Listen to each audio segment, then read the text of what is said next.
iniciar aqui a gravação da aula de hoje, tá?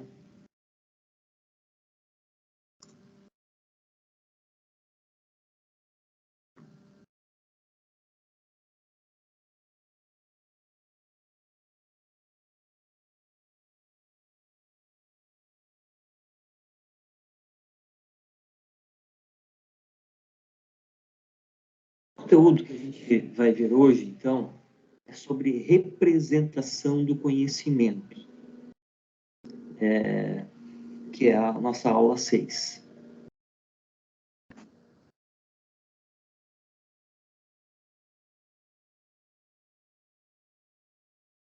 Então, aqui só retornando aqui novamente ao nosso cronograma, né? A gente está falando aqui da nossa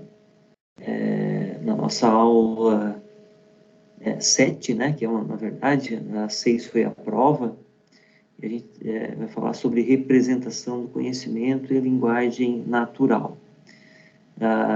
Essa aula ela está intimamente ligada a regras e sistemas especialistas, tá? Só que por conta que da nossa aula presencial, na próxima a gente vai fazer sobre redes neurais, que também é uma outra forma de representação do conhecimento, só que utilizando redes neurais artificiais. A gente vai ver como é que funciona um neurônio humano, né? E aí depois como montar um neurônio artificial. Vamos então ao conteúdo da aula de hoje.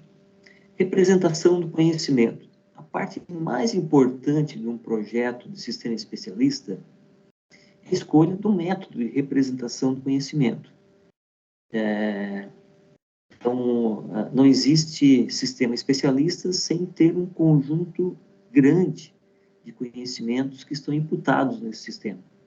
Graças a esse conhecimento que ele vai conseguir tomar uma decisão, né, ou dar um diagnóstico, enfim, aquilo que ele se propõe a fazer, né?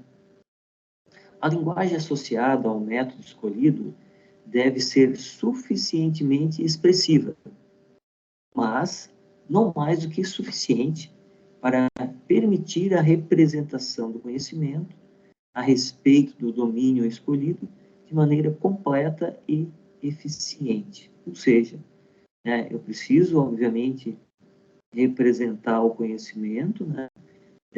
Mas não mais do que isso, né? Não preciso ter informações, né, ou formas de armazenar informações além da capacidade que eu preciso para resolver o problema a que o sistema especialista se propõe a fazer. E a gente vai ver que nem sempre isso é possível, né? Existem algumas lacunas que muitas vezes ficam ainda escondidas, né? Dependendo da forma de representação do conhecimento que a gente vai utilizar. Então, para resolver problemas mais complexos encontrados na inteligência artificial, né, é necessária uma grande quantidade de conhecimentos. A gente já viu, né, como a gente resolver problemas utilizando os métodos de busca, e os métodos de busca também, né, de alguma forma, armazenam o conhecimento que a gente tem sobre aquele problema, né, sobre como encontrar a solução daquele problema. Se utiliza de método de busca para encontrar o caminho, encontrar a solução. Aqui a gente vai ver outras formas de resolver problemas também, tá? Utilizando representação do conhecimento, tá? E aí utilizando sistemas especialistas, né? Para implementar esses problemas é necessário contar com uma forma adequada de representação do conhecimento. A imagem abaixo mostra, né, um fato inicial, um raciocínio esperado para chegar ao fato final. Tá? Por outro lado, existe um envio de representação a ser mapeado, a representação interna do fato inicial, uma operação de programa, né, representação interna do fato final, e, obviamente, tem que chegar, né, ao mesmo fato final, né, ao retorno na representação mapeada. Né? Se a gente conseguir chegar a esse fato final uma representação adequada para não limitar essa visão, né, de raciocínio esperado de um fato inicial ao fato final. Então, a gente conseguiu chegar a uma representação ideal para o conhecimento que a gente precisa para resolver um problema. Algumas características da representação do conhecimento. A primeira delas, generalizável, né? Vários pontos de vista do mesmo conhecimento concebe uma representação de modo que possa ser atribuído a diversas situações e interpretações, né? Ou seja, é o conceito de generalização, né? Representação passível de atualização, correção.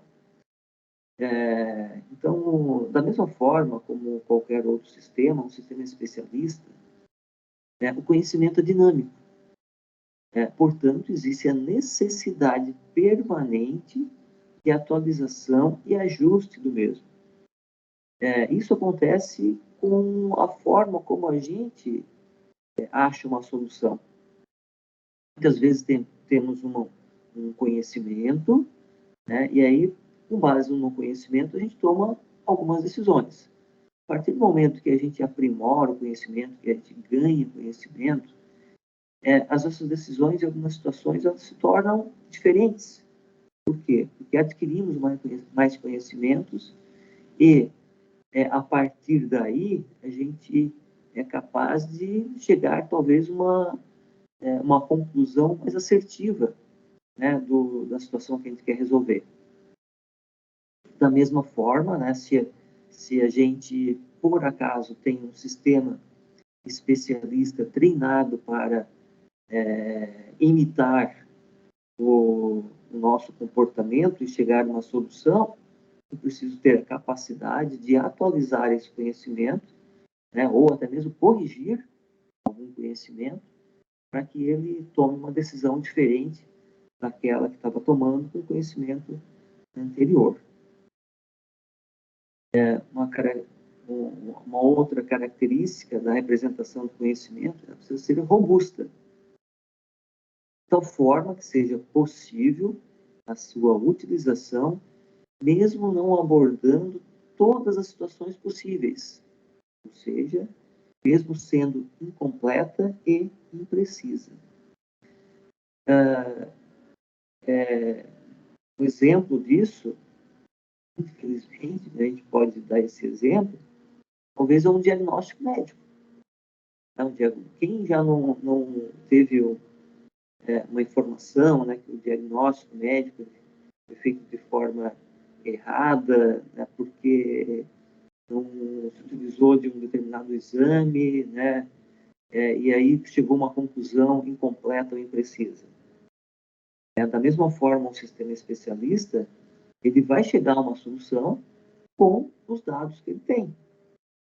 Obviamente que eu atualizando, né, eu implementando imputando novos conhecimentos, ele vai gerar uma outra solução, uma outra resposta.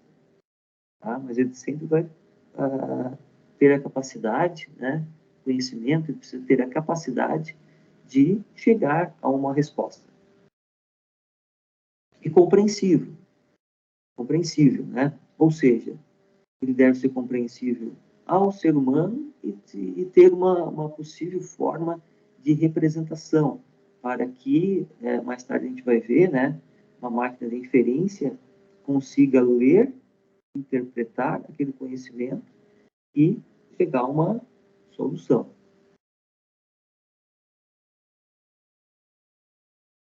Técnicas de aquisição de conhecimento. Bom, a gente vai adquirir um conhecimento, né? Vai imputar um conhecimento e vai utilizar uma técnica de representação do conhecimento. Mas como que a gente adquire aquele conhecimento? Primeiro, a gente vai através de descrições, um dos primeiros itens, que são os documentos. Então, eu quero que um sistema especialista ele me dê uma resposta com base em legislações. Então, obviamente, que eu preciso levantar os documentos que norteiam aquele conhecimento que eu quero imputar no sistema especialista, né? Ou pode ser com base em regras dentro da empresa, como que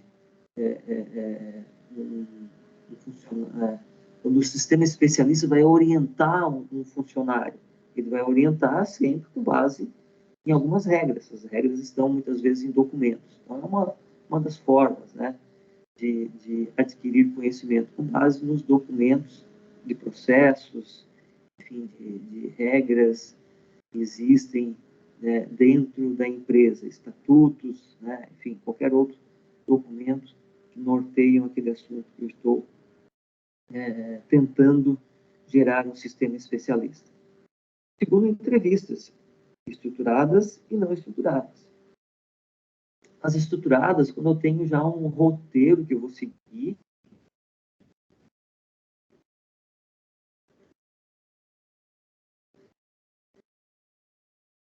ter as respostas, né, conforme aquelas perguntas, né, sim ou não, 1, 2, 3, né, quais são as alternativas que eu vou assinalando. Essas entrevistas, inclusive, elas podem ser um formulário, algumas vezes, né, um conjunto de formulários bem estruturados, pode me dar um conhecimento para que eu consiga estruturar um sistema especialista, resolver um problema. Ou não estruturados, onde eu vou conversando com os entrevistados, fazendo algumas perguntas conforme as respostas para uma conversa que vai surgindo, uma entrevista mesmo, né?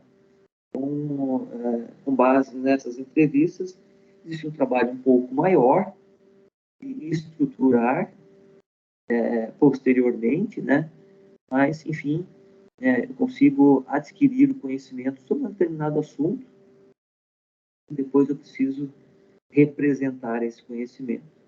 E a terceira forma é o acompanhamento de casos, né? Então, preciso adquirir conhecimento em determinado assunto. Poderia ser um diagnóstico médico, então. Tá? Então, eu vou acompanhando casos de atendimentos médicos e conforme os casos, eu vou anotando e vou criando regras, né, conforme os diagnósticos e soluções dadas. Tá? Então, é uma outra forma de aquisição de conhecimento, acompanhando casos, né? E a nossa vida real, todas as três, vocês podem perceber que são formas que nós, na vida real, utilizamos para adquirir conhecimento em determinados assuntos também. A gente lê documentos, livros, apostilas, materiais, enfim, sobre o assunto, a gente entrevista as pessoas que têm esse conhecimento, a gente, né, prepara uma entrevista estruturada ou não, e, obviamente, acompanhando casos também, né? A gente vai acompanhando as situações e essas situações vão mostrando como que se resolve determinados casos. E assim a gente vai aprendendo. Existem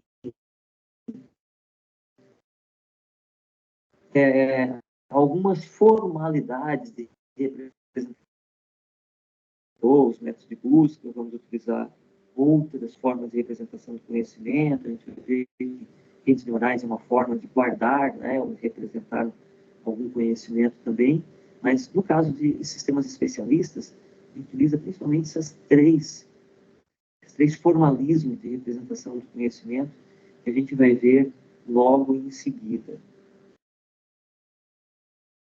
Então, logo em seguida, a gente entra aqui no próximo vídeo, a gente vai entrar aqui nas representações, nos formalismos de representações do conhecimento, envolvendo esses 4 itens aqui.